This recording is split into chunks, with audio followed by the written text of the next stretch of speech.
All right, Janti, so No, I'm just kidding. I probably have, what do you call it, ADHD, AHD, how do you say it?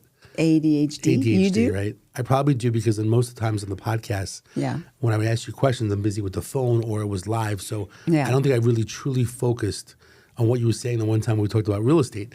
Since you happen to be a real estate guru, I really want to know more details. I felt that one time when I interviewed you before, I feel like I really truly did not know how you made all this money in real estate. Well, that's because because your mind is thinking about other things. And usually we have people on, so you're not really focusing on me. And then when you are, you're not really listening to me. You know, you're just asking the questions passively, you know, Which just is to bad. no, that's fine. You don't have to listen that intently to me. It's okay. Well, I felt it was bad in general because I was worried about like timing and stuff. So I guess I want to start off with your background in regards to real estate, how you started. Right. Okay. Great. Let's start from the beginning. Oh, you're Since so you were a sweet. baby. Look at you. Yes. I came out of the womb with dirt in my hand, you know. And you were Anyways. licensed to do real estate right away. Yeah, exactly. Okay. How'd you know? Anyways. Tell us the story in regards to you, how you started doing real estate. Well, I was an investor first for since I was 19. And when I moved to Las Vegas is when I decided to get my real estate license, you know, simply because I wanted to help other people, basically, you know, buy, sell, invest, all that good stuff.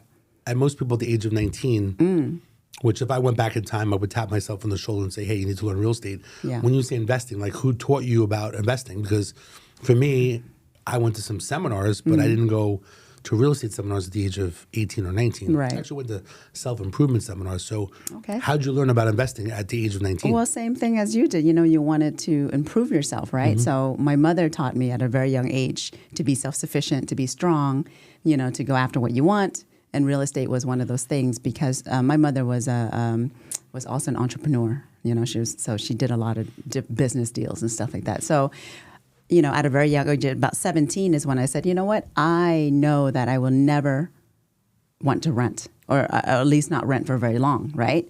So my mother taught me how to kind of be self-sufficient and have a dream and, you know, make money or find something that's going to make me money from a young age. And so real estate was just one of those things. I think it's a part of me anyways. You know how you have certain signs that, you know, you're born with a certain kind of knack for certain things. So I found real estate really early, and I figured out that was kind of my knack.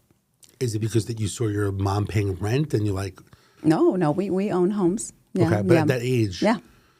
you felt real estate was it. Like I have no one in my family that ever like really purchased real estate besides the one home that we lived in. Got it. So I never saw anybody invest in real estate. Nobody, Right. actually people were more like in the stock market. So they were investing in the stock market or they would talk about stocks. No one said, oh, we should go buy 5 homes or Yeah. 10 homes or Yeah. we should do rent to own or lease to own. Like what does that mean? Like no one spoke about that. Well, I didn't necessarily learn it from my mother. I just saw how entrepreneur she was, and then we, you know, the homes that we lived in, we bought. Obviously, when I was younger, before being a teenager, you know, we rented because my mother and I, we had to start from scratch here in America. You know, so I was young, and of course mom had to start over, so she had to find a job. So we're all renting like everybody else. But I don't know, it was something that I felt that I knew, and I don't know how I had that revelation at, you know, 17 or 18 to say, you know what, I'm going to work my ass off and I'm going to buy my first home. And from there, I think this is what I'm going to do. I don't remember, so long ago. I mean, we're talking about like 50 years ago. Come on, you know. That was like 5 years ago. All right, so you don't fully remember how you triggered with real estate, but Right. you were entrepreneurial. You saw your mom basically being entrepreneurial. You saw your mom renting, right? Paying rent. When I was first. younger, yes. And you didn't. You realized about renting and stuff. Yeah. You wanted to own something. And moving from place to place, right? When you're younger, you're renting and you're still trying to get established. You're moving a lot of places. And I remember, you know, feeling like, well, I want to feel more grounded. Okay, that was one of the things probably too. And so when we bought our first home, you know, I felt really, really happy. Like, wow, this is my home. This is my yard. You know, my trees, my, you know, everything. Right, my room. That I can do whatever I want with my room. I remember thinking, okay, and then and we're very stable. We stayed there, most of my life until my stepfather passed away. Yeah. So how old were you when you purchased your first home? 19. At 19? Yeah. So, like, tell me about this first home that you purchased. I mean, it's incredible to think that you bought it at something at 19 where I owned a... You were still clubbing, huh? Actually, no, I was in New York City. I actually owned a sun tanning salon from the age of probably, I think it's from 17, 18 to the age of 22. Really? Before I became a police officer. But to own your own home at 19, like how did you even get approval from the bank? Like what type of money did you have Yeah. to get approval? Or was it a different type of investment? No, it was a loan. It was a first time home buyer loan at that time, and I was working, and I remember working 3 different jobs. The criteria was a little bit different probably back then, maybe the criteria of lending changes through the years, right? So then I needed some help, from my friends, my real estate friends too. They told me what I needed to kind of do to get that first home, and so I gave them what they needed, whatever it was, right? How creative? I mean, it was a little creative, obviously, because financially, I was. Did you need to show 2 years? Well, I don't know if it was 2 years. So you figured it out. You had some friends that guided you. So, Yes. So that's good to know. So you had some people, agents, that guided you through the process. Yes. And said, this is what you need to do. Yep. But you did get a regular home loan. Yeah. At the age of 19. Yeah. So people that say, hey, you can't buy a home at the age of 19, that's not true. That's not true. Okay, so when there's a will, there's a way. Okay. Right. And guidance, having the right people to help you and guide you to that through that process is very important. That's why you need a really good agent as well. Yeah. Okay, so do you remember like how much the home was? Tell me about this home. Oh man, God, I know it brings you back a few years. Yeah, it's a long time. God, back then the homes were only like maybe $20,000 or $40,000. Okay. And it was a 2-bedroom, What city? 2-story. Houston, okay. Texas. Yeah, I had it for a long time too. It was my rental, one of my rentals for a long time. I just sold it maybe a few years ago, and 2 stories, it was a townhome actually, 2-car garage. I mean, it was amazing for my first home at 19. Like it was huge, and high ceilings. I love that place, man. And it was like a party kind of, that townhome complex was kind of like we're all young, and vibrant and good looking. So it was kind of like a party complex. Yeah, so it was great. I'm assuming if it was 20 to 40 grand, that it was still expensive during that time. Yeah, we're talking about 50 years ago. It's a long time, baby. Do you remember like how you came up with the money as a down payment to get the loan? Do you remember if it was hard? I worked 3 jobs. Obviously, I think at that time, we needed around 3.5% as well. I don't think that number's changed. So, I mean, 3.5% of whatever, like 40,000, right? That's not a lot. But at 18, 19, 20, it's a significant amount of money. But yeah, no, I worked my butt off. I had 3 jobs at that time, actually. Do you remember? So it was hard for you to just scrounge up the money. Well, sure. Yeah. Okay. Yeah. So you scrounge up the money. You have some real estate agents that help you. Mm-hmm. Not investors, but agents? No, just agents. Okay. They're my friends. Mm-hmm. And then basically you go through a regular loan. Mm-hmm. And was that a loan that was like a 30-year loan at the time? Yeah. It was like an FHA loan. Okay. Yep. I know these days, I'm not that educated about it, but I think it's called like the NACA program. Oh, they don't have that anymore. They don't have that anymore? No. I thought it was still going on. No, not. Like it's kind of like a program that really helps first time. Yeah, it was not called NACA anymore, right? So they changed the name, but NACA was about, I want to say 5 years ago, roughly right before COVID. NACA was really big. It's for first-time home buyers, but they have programs like that now. It's called like Home First or something like that. Mm-hmm. But the program is very similar. So low money down. Also, they can also help you with the down payment. So it's a lot of special programs. You have to talk to a lender for that, but it's not NACA anymore. So there are different programs for people that are still young that want to basically buy a home. Absolutely, yeah. Or if you make underneath a certain amount of money, then you can get assistance in like even the down payment money. Okay. Yeah, your credit has to be a certain number. Okay, so in regards to purchasing the home, you've had the home so you had that first home for over 30 years? Yeah. Yeah, and did you pay off that home very quickly? Yeah, it was and then it paid became off. a rental property. Absolutely, yes. So I'm jumping a little bit, but how do you feel these days in regards to the strategy? Like you bought a home and then it became a rental property. Do you remember like when's the first time like you paid it off and then you had cash flow coming in monthly? Yeah. Where you used that money monthly where you're like, wow, this is great. Like what's your memory of that? Oh, so my memory and a lot of the things that I did, especially with real estate, was almost planned to some degree. And I remember thinking, okay, look, I'm going to use this property, and then when I am able to sell it, I was going to snowball it and then buy something bigger, just like most people, right? You buy your first home, and when the market is good, you sell it, you liquidate it, and then, move into something a little bit bigger. So that's what I did too. But I mean, at 19, 20, 21, I was still figuring out my life as well. So it's not, real estate wasn't my main focus. I mean, it was one of my main focus, but it wasn't the main focus. Not like it is now. I mean, for me now, for the past, 20 years, I've been really, really focused and just on real estate, right? Because I know that's a moneymaker. But back then, I was doing a lot of different things too, and just buying real estate passively. So it wasn't a very active thing that I was doing back then. So when you purchased your first home, when was the second home that you purchased? How many years later? Oh, that was only maybe a couple years later. Yeah. Tell us about the second one. What made you buy a second property? And that was because, remember, I was wanting to upgrade.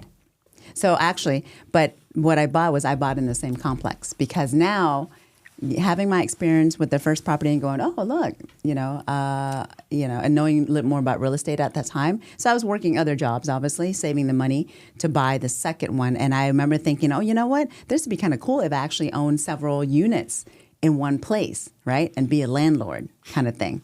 And that's why I bought the second one there. But the deal came because one of my friends was selling their house there. So how old do you think you were then, the second home? I was like 21, something like that. Yeah, 21, 22. I can't really imagine. I guess I knew you worked in a few jobs and you got some guidance, but even myself, if I went back to my age of 21, like I became a police officer at 22. Yeah. So maybe I had stable income, but right. Again, I guess I didn't have anyone really guiding me to purchase a home or using a mortgage agent or like figuring it out. Yeah. I think that's the problem that most people that have won, I think you create generational wealth, right? With buying homes. But if you don't have anyone around you that does real estate, I mean, you really have to come to someone like you. Absolutely. That's why I'm asking those specific questions, because people that are listening to you basically are like, oh, I'm 19. How the hell am I going to go buy a home?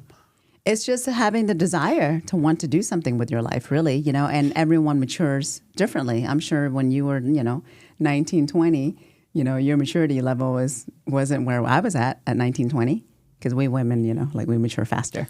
I don't think, I mean, back in the day, I just don't think I was able to afford, even though I was working, I was going to college, I just don't think, I mean, maybe we're making more income or the 3 jobs or better guidance, because the guidance is key. Yeah. Because a lot of people tell you wrong information. Right.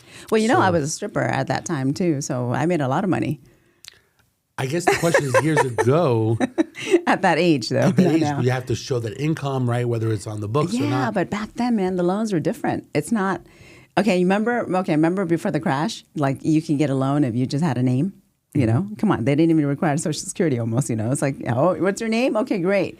Okay, so back then it was, the leniency was probably a lot different than here too, than now. Okay, so I guess it's different also. You were making more income. It was more lenient at the time. Yeah. And you had some more cash to buy a home. Yeah. And the correct guidance. So you have all that. Okay. You're really swaying away from the questions that you have on that paper, but it's okay. Well, it's good because I'm trying to. I always wanted to fully understand your story. I just never had time to focus and listen to you in general. Got it.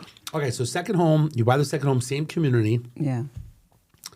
And then, okay, so let's say third home, fourth home. Like, where did it start viral? So with the second one, well, the real estate market in Texas wasn't that great, right? So I had to hang on to some of those properties for a few years, and then when I finally moved out of Houston, I was just using it as a rental, right? And I was just waiting. Mm-hmm. And now I started liquidating the assets. I'm trying to think.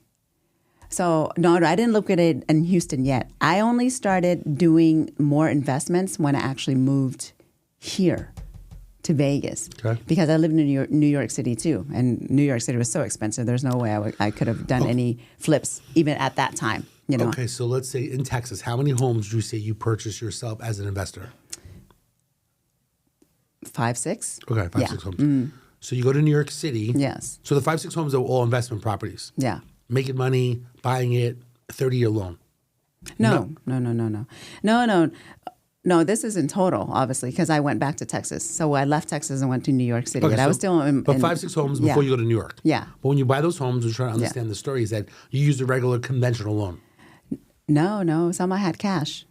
Okay. Yeah. So you were making some good cash. Yeah, yeah. So can I imagine. learned how to flip, a little bit later on after my second property. Okay. Then I'm like, okay, wait a minute. And when I was flipping at that time, it wasn't a lot because the market was kind of gradually, it was gradual. So I wasn't making the return that I'm making now, but I was still actually decent. Like, wow, like $20,000 extra. Ooh. So you were saying that when you purchase a home, eventually with timing, you basically would sell it, get Yes, some money, absolutely. use that money to go buy another place. Yes. But would you? Oh, some of you paid cash. Yeah. Okay. Yeah. So Remember- things must have been much cheaper. Of course. And you were making good money. Yeah, yeah. The market was way glad- different back then, And I mean, well, comparable to what we're making now, me working at the clubs at that time, money was really good at the clubs at that time in Texas, right? Because we're talking about oil money. I wasn't working like a 9-to-5 job. So with that money, and the market was way lower than it is now, even though the income was lower as well. But depending on what you're doing, the income for the clubs over there in Texas at that time, like being a stripper or whatever, oh my God, it was $1,000. It was $1,000 a night, $2,000 a night, and $2,000 or $2,000 a night in this economy right now is awesome, right? Back then, can you imagine how awesome that was? Like 10 times. Especially because probably Texas, the housing was also cheaper. Oh yeah, yeah, Okay. yeah. So basically, eventually you buy some homes in cash. Mm-hmm. Okay, so you moved to New York City. Yes. I'm assuming since you did real estate, you were looking in New York City for real estate too. Like, what was your... I was, but it was so far out of my, income bracket kind of thing that there wasn't really affordability. So when I moved to New York, it wasn't about real estate. It was about me discovering who I was as a person and me living my life as a 20-something-year-old gal. But do you remember looking in Manhattan or New York City? We lived in my boyfriend and I at the time. We lived on 61st and Park. Okay. Yeah, so we lived in Brownstone. We looked at prices, but oh my God, even back then it was outrageous. We're talking about 20 plus years ago. But you remember vividly going to different places, getting pricing, Looking, yep. and trying to basically maybe even get a loan. Did you ever try to get a loan? No, we didn't because we traveled too so high. much. Yeah, it was too high, and so we just rented. Okay. We found a rental, and we, even the rental at that time was like $3,000. I like the fact that you were still looking though, because you were in a different area and you had that like bloodline for the real estate that basically you were still looking. I had that desire in my blood. Yes. So, but basically it didn't work out. How long were you in New York? 2.5 years. Then you moved back to Texas? No, I moved here You moved to Vegas? to Las Vegas. Okay. Yes. So that's when more real estate investing picked up. Yes, absolutely. So tell us how that happened. Like why Vegas during that? What year was that? After 9/11. So what was that? 2002, 3 or something like that? Mm-hmm. Yeah, 2002. No, I came here about 2003. I want to say I was coming out here a lot as a gambler, anyways, from New York City. So I got to know the city and people here pretty well, and that's why I decided to move here. So you come out in 2003 and you like Vegas. Yes. And you start looking at housing, real estate? Yeah, mainly. I mean, I came here with the intent of more real estate, And obviously, I didn't realize the growth that we are at now at that age, talking about 20 years ago. But I kind of knew, though, having already dabbled in real estate, knowing the economy a little bit. I was still young and naive. I didn't know everything, but I wasn't. But I remember thinking, okay, Vegas is a great town. It's fun. It's still growing. It had the capacity to grow, and I can see that, right? And that's when I started buying up land and stuff like that too. At that time, so when I first moved to Vegas, even if it wasn't in Vegas, I was still looking at land that was more affordable for me, and so I bought a whole bunch of land up too, all over, not just in Vegas. So tell us. I mean, it's interesting you mentioned about land because I've never purchased land. I always get nervous because it seems like you have to wait 20, 30 years. Yeah. What made you decide to buy land? It was cheaper? Yeah.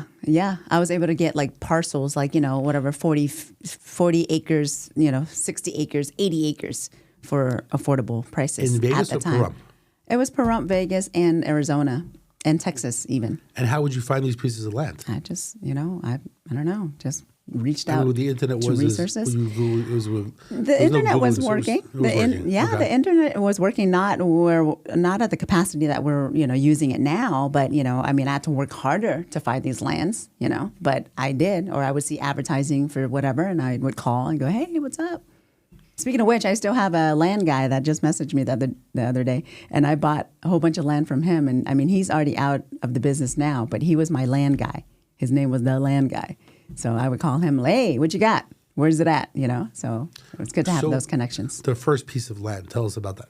Because I've never purchased land. So tell me what made you, how much was it, if you remember, how much acres, where was it, and then why would you, were you nervous because you always bought real estate? You knew that you can't, cash flow or no one's renting it. Like, what were you going to do with this land? No, for me, I already knew going into buying land that I was just going to hold it. I knew that. That was in Texas too. But it was a different part of Texas. I was in Houston, and you have a whole bunch of surrounding cities. Okay, so I didn't go too far because I want to be able to access it and go see it. So that was in Rochelle, in Texas. That was my first plot of land that I bought, and it was about maybe 5 acres. And I bought it with the intent of kind of building on it or something like that. That was what was in my head. But I also bought it because my mother wanted to be in that area because there's a whole bunch of Asians that lived in that area at that time. So that was, I don't remember the price. So the Asian community drew you to that land spot in Texas. But were you thinking, I'm going to have to hold it for 5 years, for 10 years? Like, how long were you thinking? That's what makes me nervous about land because even here, I'm here 23 years. I guess if we look at the circle of Vegas, and you look up north, like Mount Charleston. Homes are basically at Mount Charleston, if not going up now Mount Charleston. 23 years ago, right? I think maybe like Cheyenne or Craig, or whatever it was. Maybe Craig was considered far. Now you have, several other properties and going up, Mount Charleston. So technically, if I would have purchased land 20 years ago, but I would have to hold it for 20 years. And the truth is, you were fortunate because you made a bunch of money and you had the money to go buy. With me, myself, I didn't have tons of money to go buy 50 grand, 100 grand worth of land. You don't need tons of money. I think it's just finding the right deal. Just like with everything else now, even in this market now, it's just finding the right deal. What you can afford is what I'm saying, So for me, every time I did anything and I had extra money, whatever it was, $10,000, $20,000, $30,000, I say, okay, with this money, I'm going to go buy something. That was my intent. That was always in my head. And that's what I was seeking. That's what I was looking. Every time I had a little extra money, I'm like, what am I going to do with this? And I can put it in the bank, but there's no interest and I don't play the stock market, right? So for me, it was real estate. It was a natural, attraction for me to be attracted to real estate for some reason. Okay, so in regards to, let's say, Vegas land. The first area that you purchased land in Vegas, where? Vegas was in Pahrump. Okay. Yeah, because... So 20 years ago. No, less. I started my Vegas land grab or whatever, remember, after Texas and after New York, right? So we bought but when I moved to Las Vegas 20 years ago, my ex, and I bought real estate then. He had his home, and then, we basically sold that and then upgraded to a bigger house. So that was just the start of it here in Vegas. And the land itself, the first land deal in Pahrump, like I drive to Pahrump and years ago, I wouldn't know where to go, and then talking to certain people, right, whether there's water rights or no water rights, or don't go to the mountain and go this way, That's part of the process of learning, man. When you are in contract or when you are trying to learn something, then you pay more attention, right? So with the land thing, even though I didn't know Pahrump and I didn't know Vegas very well, and you don't have the MLS or whatever access to all that stuff. I remember Craigslist. I think that's where I found my first land in Pahrump. It was on Craigslist. I was just looking through that. How many acres was that? It was 2 lots, so basically 2.5 acres. So I still have it, actually. And how much did you purchase that, if you remember? $10,000. So 10 grand for, you said, how many acres? 2.5? So 2.5 acres, 10 grand. And how'd you know where in Pahrump to look? I just called that number and I said, what you got? And he's like, I have this. And I go, oh, okay, great. Where is it at? I went to look at it, asked him a whole bunch of questions. You drove out to the middle of nowhere. Yeah, right? pretty much, yeah. Was there anything around it? Yeah, there were some houses, but it's more sparse. Now it's an actual community. Where there's a lot of houses, Okay. Yeah. So you spent how much, did you say? Only $10,000. So 10 grand. Yeah. 2.5 acres, $10,000. That was it's over 10 years now. And how much do you think it's worth today? Oh, right now it's worth, one of the lot is worth about $110,000. The other one's worth $70,000. But it's almost been 20 years. No, less than 10. Less than 20. Because remember, I started buying in Vegas, around 10, right? 10 or 15. 15 years. 15 years. So we're talking. Yeah, 15 years. Because where are we at now? 2000 2024? Yeah. Yeah, so 210, right? Does that sound right? Yeah. 2010. Yes. So that's what right was around more there. the foreclosures. Were things cheaper? Was land cheaper then? Yes. Oh yeah, there was a down market. Yes. No, actually, well, I bought some. My first one I think was 2009. I bought some before that, right? But during the crash, during the crash, oh yeah, that was some awesome deals. But the land deal I got was before that one. I'm sorry, that's why I was able to grab it for as much as I did.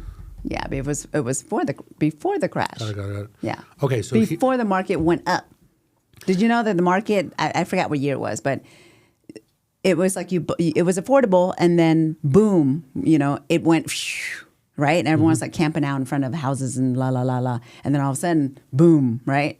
Yeah. So my spirit guides, okay, and my angels protect me 100% of my life. So I was able to buy or I was only able to buy when it was the right time. So my angels were guiding me. So you feel that you were fortunate and lucky at the same time and being consistent. Yes, absolutely. It wasn't just about me. It was about more. My angels. Seriously. Yeah, me being this lucky in real estate. To you today, they don't have these angels. What are they supposed to do? Yes, they do. Maybe they have to just use you as a real estate agent. Yeah, that as well. Yeah. Have those agents. Absolutely. Have those angels with you to help them. If you hire me to be your agent because I'm so experienced and I have so many angels protecting me. To angels? Absolutely. Then I can guide you and make sure you make money. It may be true. It may be that you're very fortunate. Mm-hmm. I'm assuming you've helped a lot of other people. I have. Gain real estate and success. I have. And I have a lot of references to all my investors, that have invested with me.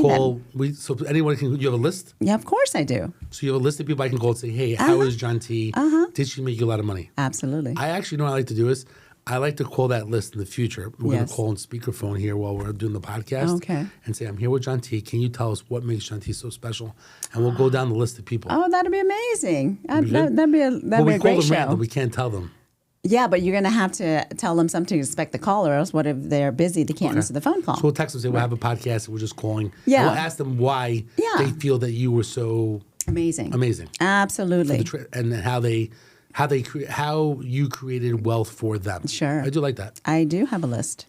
And then, so I like that. Or at least helping them on their journey of their first home or second home or wherever. That'd be really cool. I like that. Yeah. Get a list together, the names and numbers. Oh, don't worry about it. I got it. I like that one. Okay, so here's a good question for you. 2009 foreclosure market. I remember when I was a police officer, people on the street saying, I'm down $200,000, I'm down $100,000. Mm-hmm. People say now that the government's involved that the market will never ever go down because they're allowing forbearances and people, the market will never turn. Like a lot of people say, oh, I'm waiting for the foreclosure market to happen. I'm waiting for it. Why do you feel that there will be a foreclosure? Do you think that there will be a downfall? People talked about real estate cycles, all the seminars I've gone to. Mm-hmm. I've always said due to technology or due to the government being involved, that it's not going to be like that anymore because the government's being involved. Right. Now with new administration coming in, especially with Trump, he's pro-real estate. I don't think there would be a downfall anymore because of all the forbearance, which was going on prior to Trump as well. Right. So do you believe there will ever be like a 2009 again? And in regards to the real estate cycle, your thoughts? Not anytime soon. Could there be a crash again in the future? Sure. The real estate market has been on this cycle now, and normally it's every decade, right, where something significant or big happens, right, every 10 years. But obviously we surpassed that 10 years now. And you're right. There's a lot of stuff in place that will prevent, something from happening just like it did. But at the same time, you can't predict the future. Now, in times of war and something like that, there could be a significant change in the market. But we're all going to go through it together, just like we went through that crash together anyways. So, no, I'm not going to say, no, it can't happen. I'm just going to say that's not going to happen anytime soon.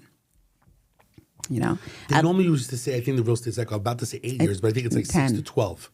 Yeah. It just depends, yeah, right? I just 2009. So 2009, we're now 2025. Yeah. So now it's been 16 years. There's no downfall. No. And do you believe as well, because the government's involved and the forbearance is allowing people to owe money in the past, in the future? I don't know, like you're saying those are the specific reasons. I don't think those are the specific reasons. It's just, So I'm not going to be able to tell you, oh, well, because of those things, that's why we're not going to have another crash. I'm not, because I don't know. I'm not So if someone economist. goes right now and say, look, I'm waiting for the market to change. Yeah. I'm waiting for foreclosures. What do you recommend with your experience? I said, you're going to wait for a bit. I mean, minimum probably 5 years. I mean, if you want to wait, sure, go ahead. But why? Because the market's just continuing to go up right now. I mean, even right now, there's a supply shortage, and the reason prices will still keep increasing is because of that. Supply and demand. Yeah, absolutely. It's always that, right? Well, it's interesting because the land around Las Vegas, a lot of it's owned by the federal government. Yeah. So they're not BLM. they're not releasing the land they're not selling the land to developers. And that's why the supply and demand is a problem. But Right. it is interesting because I feel like if they sold a lot of land Yeah. around, and I'm sure they do it, they don't want to do so much because No. then it would decrease the real estate value. Absolutely. So it's interesting that the government also is aware that if we sell so much land and there's so much supply, Yeah. that pricing would go down Yeah. in the market, right? Because if they sold all the land, so they got to do it slowly, right? Because it's Absolutely. the economy. Well, you have but there to. is so much land around Vegas. It's just that it's not for sale at this point in time. It's the No, federal it's government. not. They only release, certain parcels or certain lots at certain times when it's necessary, right? I guess also I never thought about it, but it's more about the infrastructure as well, right? Because if you open so much land and you Yeah. can't have the infrastructure of water Yeah. or electricity and so on, that basically could hurt, I guess, the infrastructure of the county. Of the economy. Exactly. yeah, Our the economy economy. too, Yeah, yeah. exactly. No, Or all jobs, of too. that. Yeah, absolutely. All of that has to be taken into consideration before you just start releasing and start building.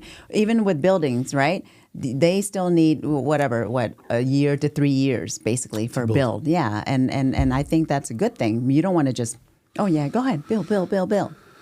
What you take right now? So, a question for you is, how much real estate would you say that you've purchased for yourself? People always want to know about you. That's why. Yes. Well, I don't know. I mean, a lot. Have you purchased over 100 deals yourself? 100 homes? No. I'm very selective about my deals. I don't just buy everything, but also, for me, as far as investment goes, I like to buy cash because buying properties cash, I'm open to more types of properties than just certain ones, right? So meaning like foreclosures or all that hoo-ha and fixer-uppers and stuff like that. When you're buying a loan, you can't really buy some of those other properties. But Like distressed? You mean distressed? yeah, properties? yeah, distressed properties, right? If you're going to fix and flip, so you Yeah. need the cash available You have- to fix and flip to make money on the. Absolutely. Or to, the flip. Yeah, exactly. But I look at everything. I look at all variables. I look at the property. I look at how much it costs, to renovate it. I also do a projection of, okay, how long will it take for me to sell it depending on the market, and how much can I sell it for? So I take everything in consideration. Now for me personally, I only have $1 million that I use max, million cash. That I use for just investments. Once I cap that, I don't go over that.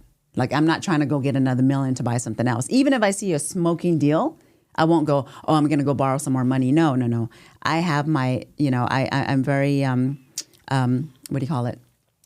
So basically, you use $1 million, but you don't want to go above that. You don't want to Yeah. out leverage yourself. Exactly. I don't want to get myself in trouble. I know $1 million is good for me. And then once I flip it, then great, I'll take that and go buy another property. But I stay within the $1 million.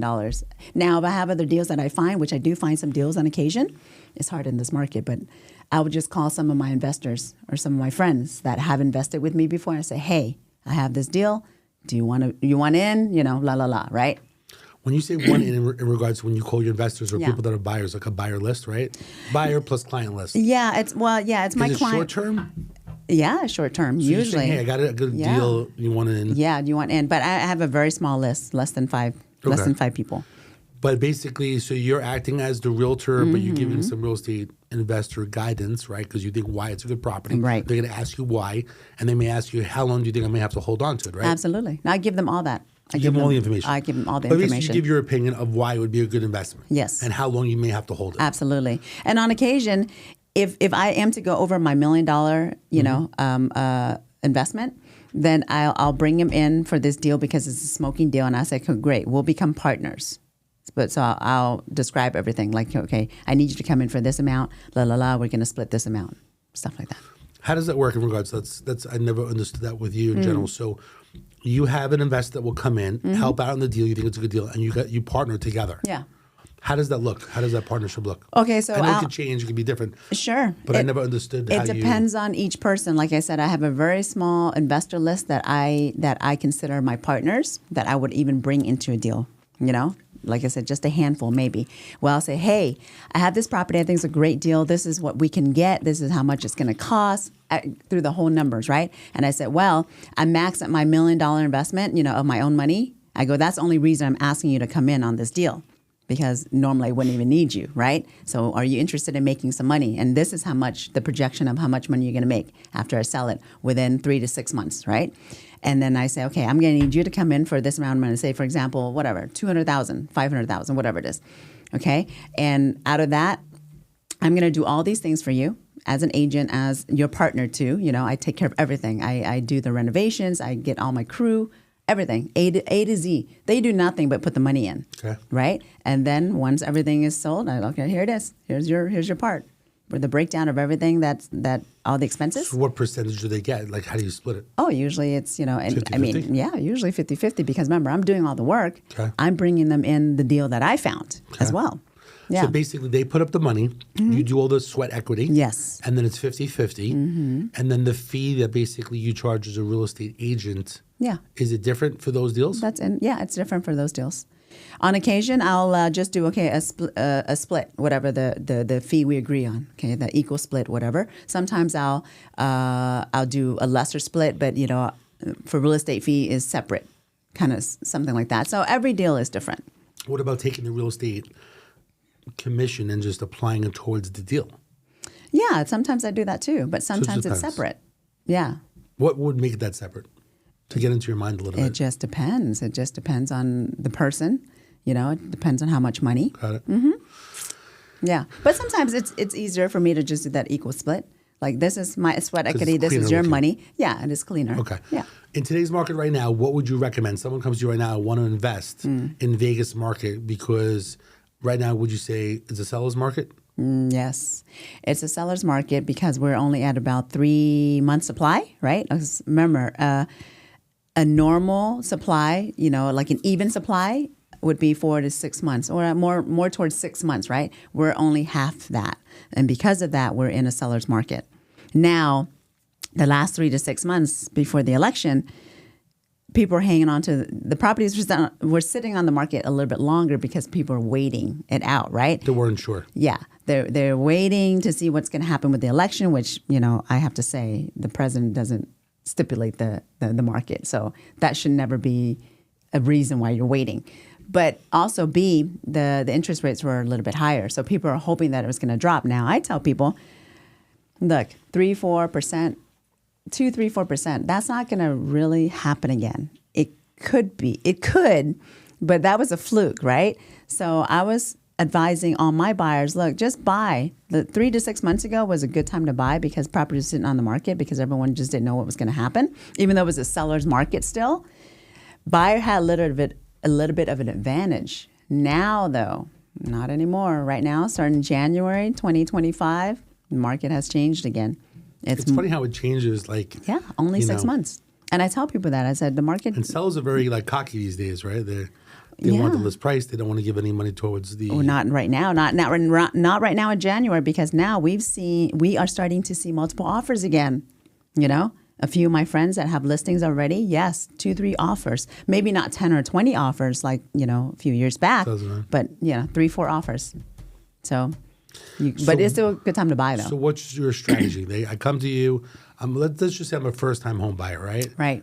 I mean, do you say I should move to Pahrump because it's cheaper? And there's the highway accessible. Am I better off to be in the North Las Vegas area where, is it cheaper there? What would you recommend these days? Okay, first time. Your experience. Okay, Dave, Mr. First-time home buyer. Okay, well, the first thing we have to do is get you pre-approved for a loan if you don't have cash. If you have cash, I need to see a proof of funds to see how much you can afford. Or not. Loan. So I need you to talk to a lender. Let's get you a pre-approval. Then we know exactly what you qualify for. And that will determine if we're going to go to Pahrump or North Las Vegas or East Las Vegas or Henderson. Got it. Yeah. So get a pre-approval, see what I can qualify for. Yes. The average person, I know I'm saying average person, the average worker works in a casino, works in hospitality, or works in, simple, small businesses. Sure. In regards to qualifying, what do you feel? Okay, so the average home these days is how much? Right now, our median price is around $450 roughly. I mean, So let's it's talk gone about up that. and So down a little bit. $450,000. Yeah. Interest rate is about what now? 7%. Yeah. 6.95 to 7.05. That's what's hovering. So they used to always say that for every $100,000, if the interest rate's 7%, it's about $700 to $800 a month. Am I saying that wrong? So basically, if it was 400 grand, let's just say it's $800 a month. I'm sorry, $800 a month for every $100,000. So if it's $400,000, 800 times 4 is 3,200 a month. Oh, is that the calculation? That's yeah, pretty they good used to then. say so Quite 7% easy. interest rate. But they always say a little bit higher because of, I guess, taxes and interest and stuff like that. So let's say 7%, 100 grand. Yeah. Right? Let's make it $800 for every $100,000. So 400 grand, 8 times 4 is $3,200. Yeah, so say 3,000. So $3,600. Would you say the median home is $3,600 to $4,000 a month? Yeah, well, right now you're right because The interest rate's higher. The interest, no, well, yeah, but it's okay. Look, from interest rate of 6 to 7%, you're only talking about $100 difference per month. Okay, that's it. So you shouldn't. It's not really the determining factor isn't really the interest rates. Because like I said, $100 or $200 is the difference, right? It's the market value. Prices are increasing because of supply and demand. It's going to keep going. Now, the average, normal person that's working, I think they can qualify for $300,000 to $400,000 right now. That's for like an average house. Okay. Yeah. So $300,000 to $400,000.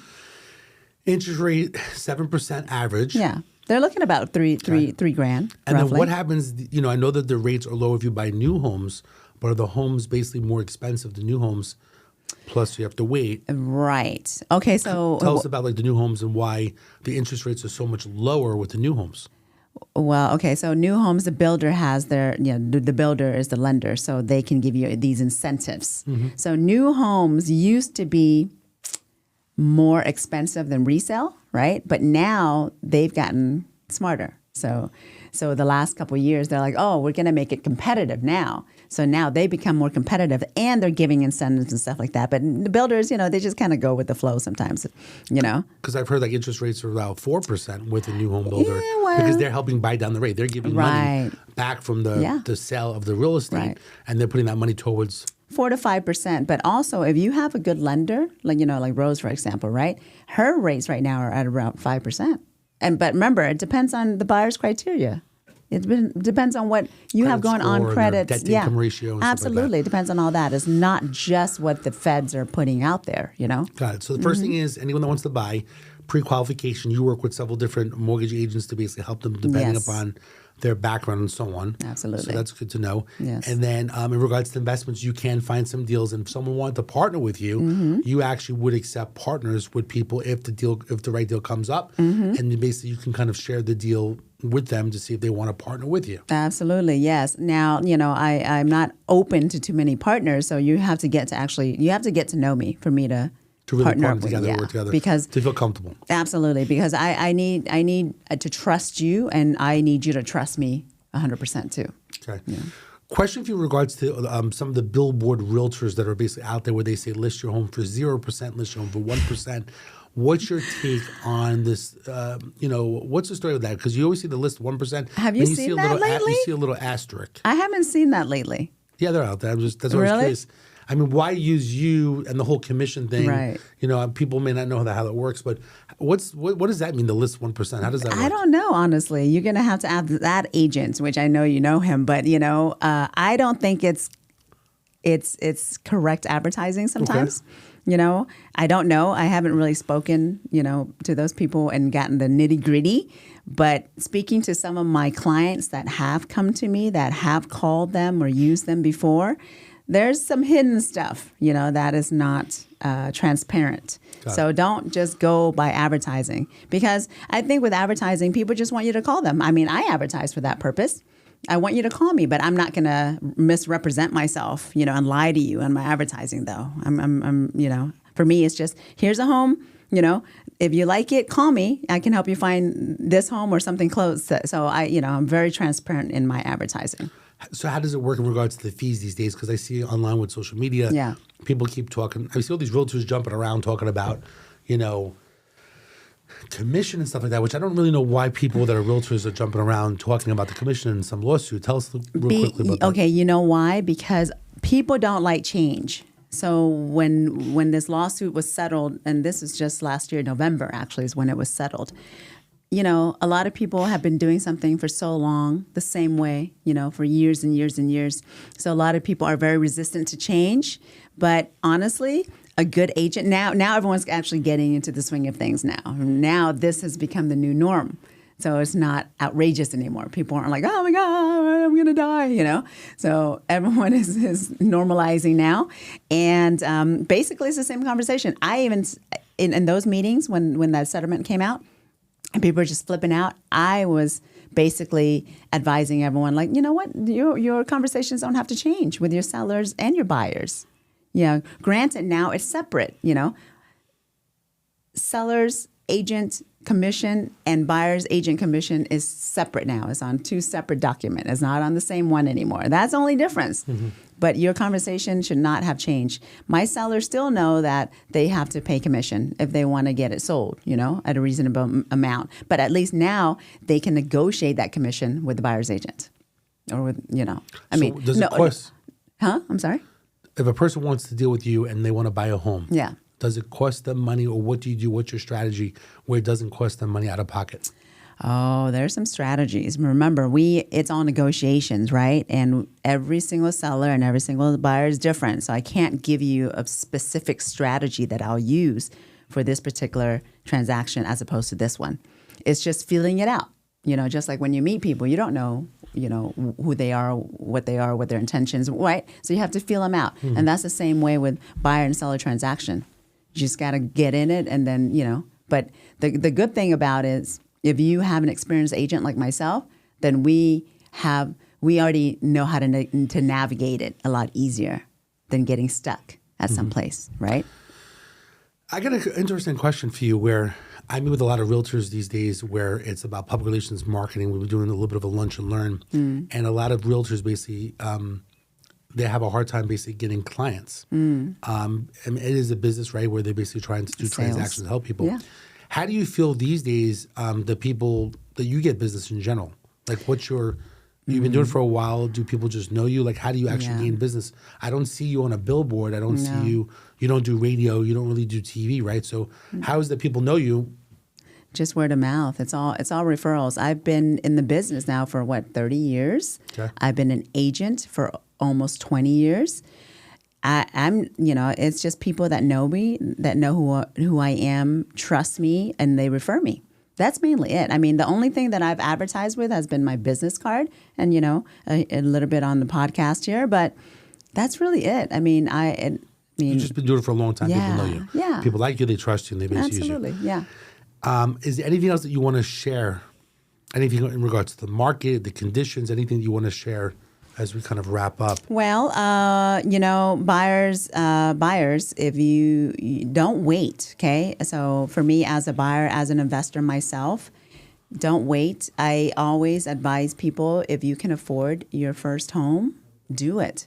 Because in the long run, I mean, you may have less responsibility as a renter, but you're paying someone else's mortgage, And I personally truly believe that real estate and your house is your bank. You can always go and cash out from it in the future, So real estate to me will always be one of the best investments to making money and also to building generational wealth. And so just, if you don't take anything else from this, just remember, your house is your bank. Your house is your bank that you can withdraw from at any point. If someone wants to contact you, what's the best way? Website, phone number? Sure. How do I remember about John T? How does someone remember to call you? Oh, God, I'm all over the place. So you can always Google me, right? I'm there. My number is very easy, 702-467-3131. Also, I have a toll-free number, 833-GENTILLE. Just spell my name correctly, GENTILLE. 833-GENTILLE. Love it. Call me.